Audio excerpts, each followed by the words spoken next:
Alright, engine startup checklist complete. Now before we request takeoff clearance, let's make sure you're comfortable with the flight panel. Simply put, the flight panel is the aircraft's way of speaking to you and telling you how it feels and what it's doing. Being familiar with the flight panel and knowing what each gauge and instrument displays is key to being able to properly control your aircraft. We will look at the primary 6 flight instruments when we get airborne, but first let's take a quick look at some of the other gauges. Let's take a look over here at these 4 gauges. Primarily the fuel quantity gauge and the oil temperature and pressure gauge. You always need to make sure that you have enough fuel for your flight. Since we just gassed up, we won't need to worry too much about this. However, we will want to monitor the oil temperature and pressure gauges regularly. These can indicate to us if we have an oil leak and will provide us with enough notice ahead of time to avoid any dangerous situations and get us down safely. This gauge right here displays information about the vacuum. If your vacuum fails, all of your gyroscopic based instruments will not read correctly. We'll discuss this more when we actually get flying though. Right here we have the tachometer. This counts the RPMs or rotations per minute of the engine. You're going to want to monitor this and make sure you're never overworking the engine by going over the RPM limit. You can do this by descending and not reducing power. Over here we have the digital clock. The digital clock can tell us our outside air temperature, which is 47 degrees right now, and our voltage. You can switch between this by pressing the button on the top. It also provides a clock, the 12-hour base clock and the 24-hour base clock, and a stopwatch. You can select through these by pressing the select and control buttons. Down here we have the electrical panel. This includes the magneto switches, the master alternator and battery switches, and the master avionics switch. All the various light switches are held down here, along with a fuel pump switch and the pitot heat switch. Right here is the panel light switch. We use this when we need the gauges to be illuminated, and the alternate static air valve, which we'll discuss later.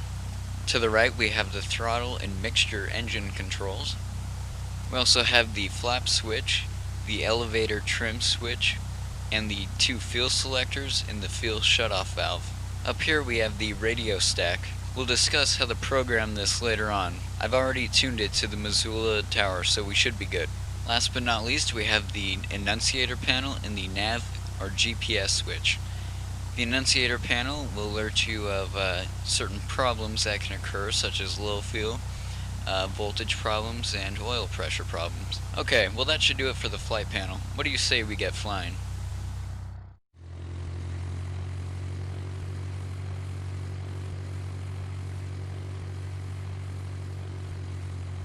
Missoula Tower, Cessna 52 Kilo Alpha, ready for departure, runway 25 VFR to the west. Cessna November 52 Kilo Alpha, wind is 250 at 6. Clear takeoff, runway 25, west departure approved. Have a nice flight. Cleared for takeoff, runway 25, Cessna 52 Kilo Alpha.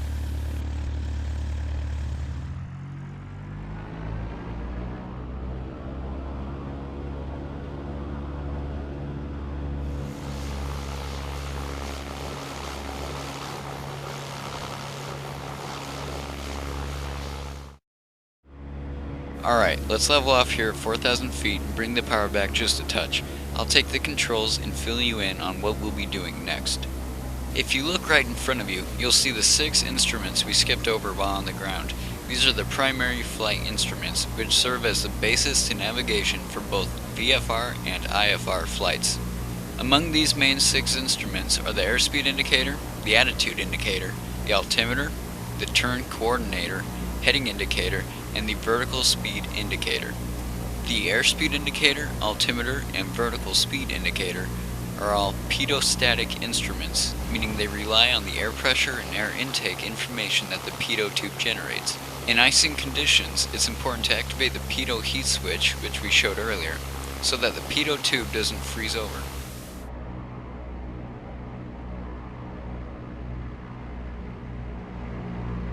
As you just saw, if your pitot tube freezes over, it stops the air intake and pressure readings and renders your pitot-static instruments useless. Also, if for some reason your pitot tube should become blocked, you can use the alt-static air valve to gather air pressure data from another source.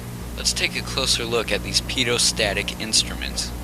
The airspeed indicator uses ram air pressure from the pitot tube to create accurate speed readings.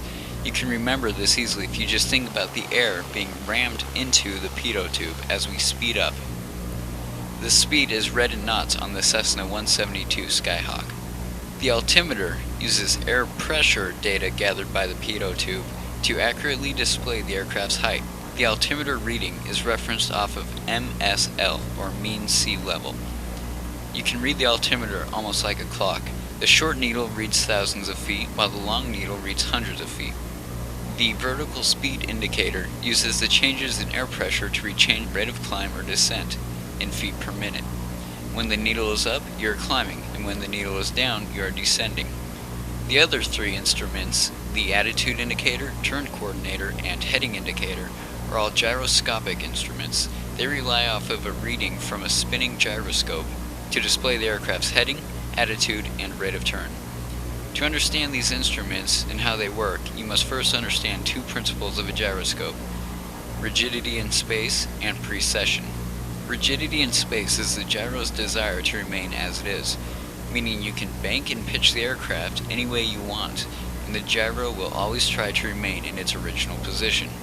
This property allows the attitude indicator and heading indicator to give accurate readings about the aircraft's position in relevance to the horizon and magnetic north. Notice that on these two instruments, the aircraft's position is shown as a static, non-moving object. Okay, so let's take a closer look at the attitude indicator. Now as I pull back, we're going to pitch up 10 degrees. How do you know when I've pitched up 10 degrees? You can tell by matching up the orange circle in the wings with the second black line up in the blue section of the gauge. Now, keep in mind that the top blue represents the sky, while the bottom gray or brown half represents the ground. Now, the markings that go up and down between these two sections are in increments of 5 degrees, and they label your pitch. The degree numbers are exactly 5, 10, 15, and 20 degree markings. The attitude indicator also displays bank with the orange upper arrow aligning with the white markings on the outer edge of the instrument. Typically, the first 3 markings on the outer side represent increments of 10 degrees of bank, then it jumps to 60 and finally 90 degrees. Now I'm going to level off here and begin a bank to the left. I want you to think to yourself of how many degrees to the left I'm banking. Do you know how many degrees I'm banking? If you said 30 degrees, then you were right on. Now remember, after this 30 degree mark is the 60 degree mark and then the 90 degree mark. Also, you should keep in mind that the attitude indicator simply displays your aircraft's position in relevance to the horizon. Just because you're pitching up doesn't necessarily mean you're climbing. The heading indicator shows the aircraft's heading compared to magnetic north. Right now, we're traveling at about a heading of 270, or west. The heading indicator shows all heading values as a 2-digit number. This saves space on the indicator, so you should always add 10 to every value mentally. North, east, south, and west are displayed as letters respectively. Their numerical values are 0, 90, 180, and 270 respectively. You can see that the north, east, south, and west headings are all in increments of 90 degrees.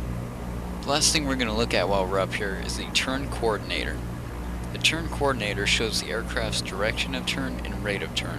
It uses the gyroscopic property of precession, which is the tilting and turning of a spinning gyro, to determine the rate of turn.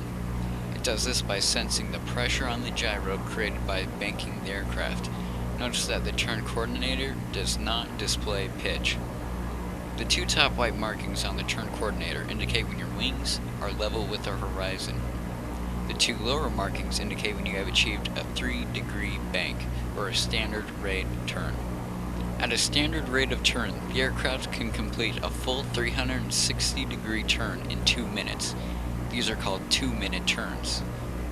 The turn coordinator also has an inclinometer attached to it. An inclinometer shows whether the turn is coordinated or not with the ball. It will show you if the aircraft is either slipping or skidding during a turn, which can be corrected by proper rudder use or adjusting the angle of bank. However, we'll go over this another time.